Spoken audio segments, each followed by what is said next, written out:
19 বলে দরকার 45 run. No tension, রংপুরের আছে নুরুল হাসান সোহান। শেষ ওভারে যেমন বরিশালকে কাঁদিয়েছিলেন, এবারও তেমনটাই করবেন। ওহ নো, একই শট, রান বার্লের বলে সোহান ডিপ মিড উইকেটে কট। রংপুর অফিসিয়ালদের মাথায় হাত। তবে কি বিপিএল এ পেতে যাচ্ছে প্রথম হারের স্বাদ? হ্যাঁ, ম্যাচ শেষে রংপুরের সেই দশাই হলো। রাজশাহীর কাছে 24 রানে ম্যাচ হারতে হলো। দলের মালিক হোটেল বন্দি, পারিশ্রমিক না পেয়ে প্লেয়ারদের অস্বস্তি। সেই বেসামাল রাজশাহীর কাছে কিনা এই পরিণতি। টানা 8 ম্যাচ জয়ের পর রংপুরের জন্য বড় আপসেটই বলা যায়। যদিও বিপিএল এর শুরু থেকেই রাজশাহীর অবস্থা হাঁসফাঁস। সাগরিকায় ওদের শেষ অ্যাসাইনমেন্ট প্রতিপক্ষ রংপুর রাইডার্স। অবশ্য কঠিন ম্যাচে ভাগ্য সহায় হয়নি রাজশাহীর। টস হেরে ব্যাটিং পান তাসকিনরা। তবে টস হারলেও হারিস সাব্বিরদের স্টার্টিং ছিল নজর কাড়া। প্রথম 2 ওভারে রাজশাহীর বোর্ডে 20 রান পরে জমা।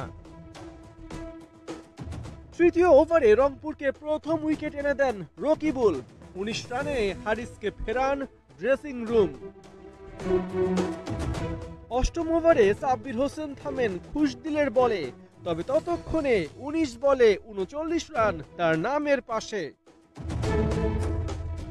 চতুর্থ উইকেটে বিজয় রাব্বি করেন বরিশালের সবচেয়ে বড় জুটি। রাব্বি তুলে নেন আসরে নিজের দ্বিতীয় 50। তার ব্যাটে 32 বলে 60 রানের ঝকঝকে ইনিংস। ওদিকে বিজয় ছিলেন আনলাকি, সম্ভাবনা জাগিয়েও করতে পারেননি 50। 31 বলে 34 রানে ফেরেন রান আউটের শিকার হয়ে। শেষ পর্যন্ত ডেথ ওভারের স্লো ব্যাটিং এ কপাল পড়ে রাজশাহীর। শেষ 5 ওভারে আসে মাত্র 27 রান।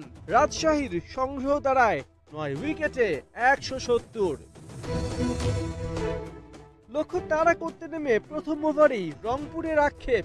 বিনা রানে ইরফান শুক্কুরের উইকেট তুলে নেন তাসকিন আহমেদ। চতুর্থ ওভারে মেহরাবের জোড়া ভেলকি। 4 রানে বোল্ড স্টিভেন টেইলর। আর ইফতিখার রানের খাতাও খুলতে পারেননি। রংপুরের ব্যাটারদের আসা যাওয়ার মিছিলে ব্যতিক্রম ছিলেন সাইফ হাসান। ব্যাট হাতে 2 ছক্কা 5 বাউন্ডারি হাঁকান। তবে কাছে গিয়েও পাননি 50-র দেখা। 29 বলে 43 রানে ধরেন উল্টো রাস্তা। শেষ পর্যন্ত সোহান 41 রানে ফিরলে রংপুরের শেষ আশাটুকুও মাটি চাপা পড়ে। রাজশাহী ম্যাচ জিতে নেয় 24 রানে।